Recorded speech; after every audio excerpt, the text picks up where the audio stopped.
Bonjour, aujourd'hui je vais vous parler de mon petit cahier d'exercices sur les accords Toltec que vous connaissez très certainement.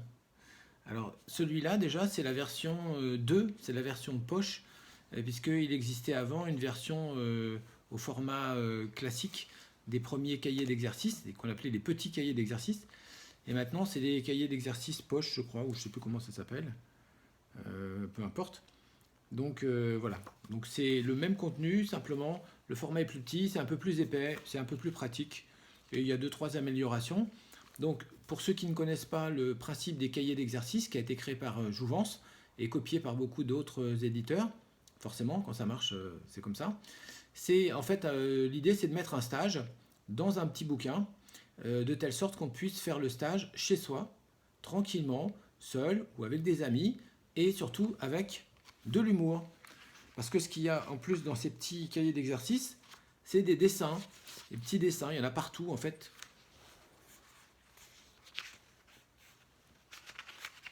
Ouais, enfin, j'ai peut-être parlé un peu trop vite.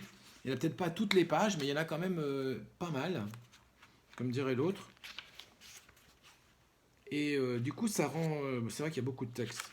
Mais c'est vrai que voilà, là je n'en trouve pas autant que je voudrais. Peut-être mauvais. Voilà, vous voyez, plein de petits dessins comme ça. Et voilà, des fois, il y en a plusieurs par page. Donc l'intérêt, c'est que vous pouvez en fait passer de la théorie à la pratique. Et surtout, en fait, c'est ça l'idée de ce bouquin, c'est de faire un pont, un lien entre le principe des accords Toltec que vous connaissez certainement et que je vais détailler et leur application. Parce que la plupart des gens qui lisent ce livre trouvent ça génial, mais difficile à appliquer. Donc la question déjà, c'est pourquoi c'est si difficile à appliquer. Et la réponse, c'est que tout simplement, et c'est la réponse, c'est ce qui justifie le succès du livre de Don Miguel Ruiz. Je crois que c'est entre 4 à 5 millions de livres vendus. C'est en disant, ce qui est énorme pour ce genre de livre, c'est que en fait, ça comble un manque, et ça c'est le côté positif. Et le côté négatif, c'est que ça ne correspond pas à notre culture. Autrement dit, c'est intéressant, c'est complémentaire, mais c'est pas habituel. Alors, pour ceux qui ne connaissent pas, je vais un peu détailler les accords Toltec. Donc, déjà, qu'est-ce que c'est que les Toltecs? Ce sont les peuples, le peuple qui était avant les Aztèques au Mexique, au sud du Mexique, en fait, entre 900 et 1250 après Jésus-Christ. Donc, pour dire simple, le Moyen Âge.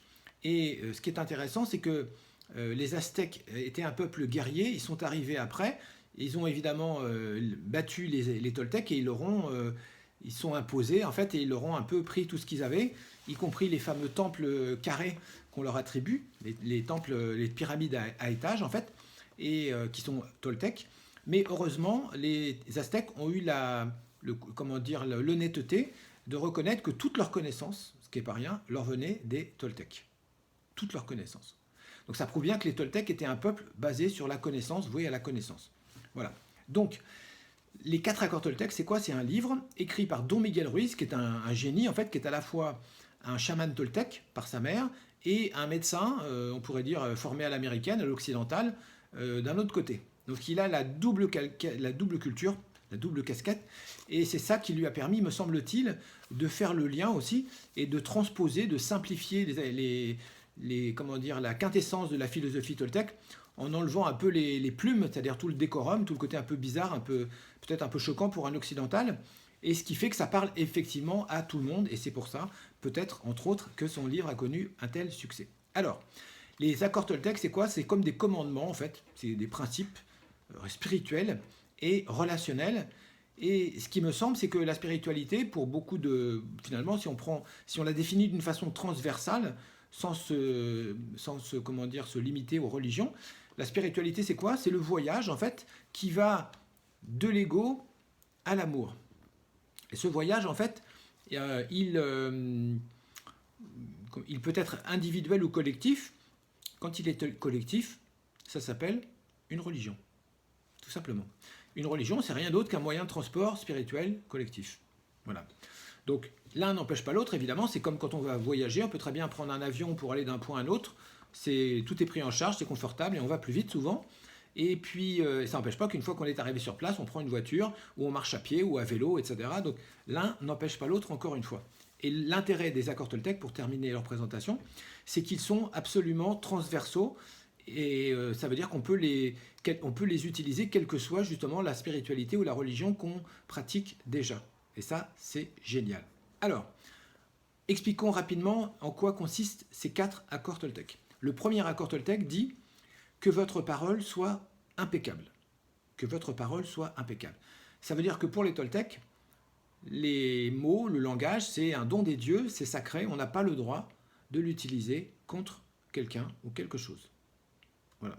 Donc que ta parole soit impeccable, ça veut dire évidemment jamais d'insultes, ça tombe sous le sens, mais pas non plus de critiques, pas non plus de ragots, pas de reproches, de jugements, pas de paroles qui ne sont pas intègres, pas de mensonges bien sûr, pas de faux témoignages, pas d'absence de témoignage si on doit témoigner et qu'on peut sauver quelqu'un. Et j'en oublie probablement beaucoup d'autres, mais la liste évidemment est ininterrompue. Ça veut dire que quand on commence à regarder ça, ce qui effraie souvent les gens, les occidentaux, c'est qu'un jour quelqu'un m'a dit en riant dans une conférence, ah ben, si c'est comme ça, on va plus faire grand-chose. Ça sous-entend peut-être que nous, les occidentaux et les Français, peut-être, on est quand même assez négatifs dans notre façon de parler, parce qu'on est les premiers râleurs au monde, et se râler, c'est pas impeccable non plus.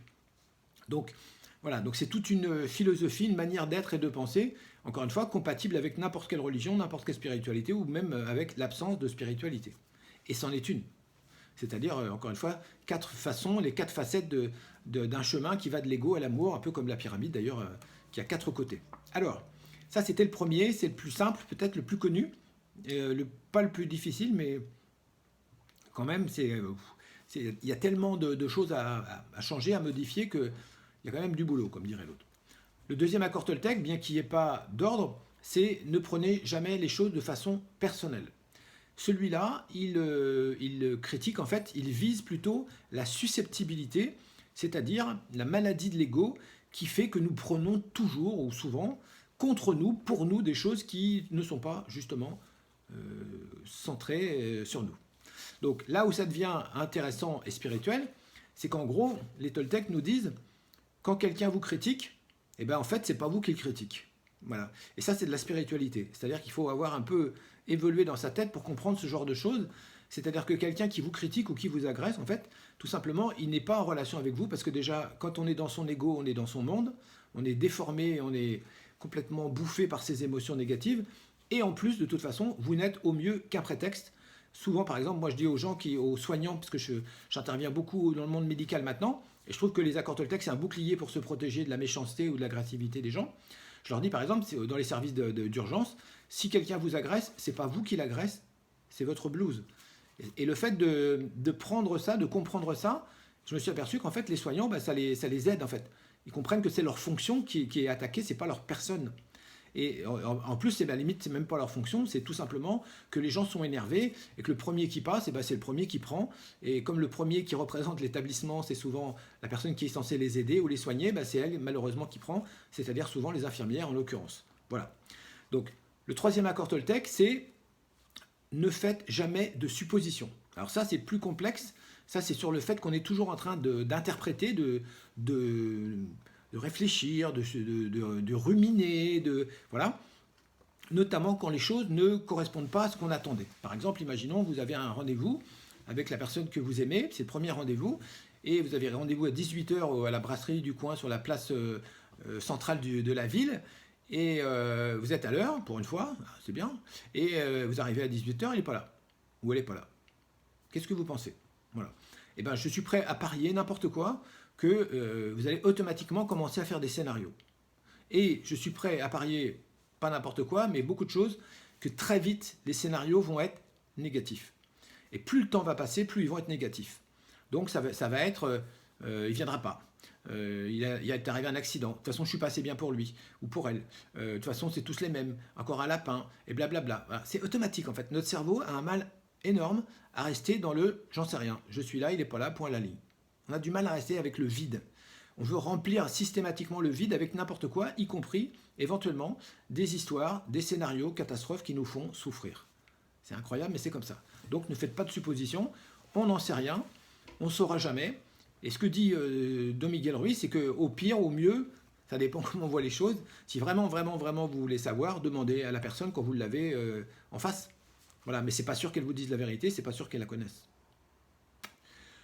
Quatrième accord Toltec, celui-là il est très intéressant, faites toujours de votre mieux. Alors, il est apparemment simple, faussement simple je dirais, mais très riche. Parce qu'il a plein de significations possibles. Faites toujours de votre mieux, ça veut dire, vous savez que vous allez mourir, mais vous ne savez pas quand. Ça, on l'oublie en général en Occident, on vit un peu comme si on était immortel, et on ne veut pas regarder la mort en face, et on ne veut pas l'intégrer, alors qu'au Mexique, la mort est fêtée. Donc, la conséquence de ça, c'est que si vous avez quelque chose à faire ou à dire, c'est quand? Eh bien, c'est maintenant, en tout cas au moment où vous en avez l'idée ou l'envie. Donc, pas de procrastination, pas de un jour peut-être, quand je serai grand, quand je serai riche, je ferai. Non, tu fais ou tu te tais. Ça, c'est Toltec. Deuxième aspect, c'est après avoir agi. Donc, une fois, quand on agit, en fait, c'est pour avoir un résultat, mais parfois on a le résultat tout de suite. Par exemple, si vous faites un meuble, vous sciez, vous clouez, puis vous voyez le résultat.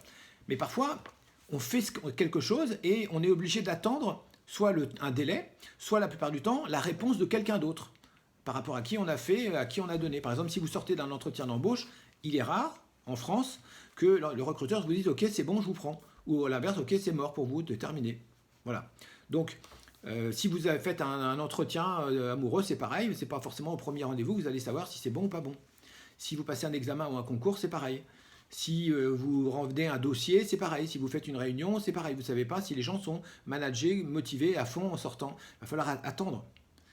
Et tout est comme ça, en fait. Donc, ce que disent les Toltecs, c'est qu'une fois qu'on a fait ce qu'on avait à faire, ça ne nous appartient plus. Une fois que vous avez fait de votre mieux, inutile de regarder en arrière pour savoir si vous aviez fait, si vous auriez dû, et pourquoi j'ai pas fait ci, et quel idiot, et blablabla. Donc pas de remords, pas de regrets, pas d'autocritique. Déjà, ça fait un peu de ménage dans la tête.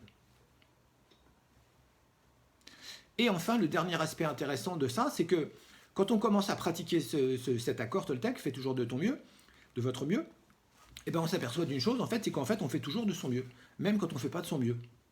Et ça aussi, c'est aussi de la spiritualité.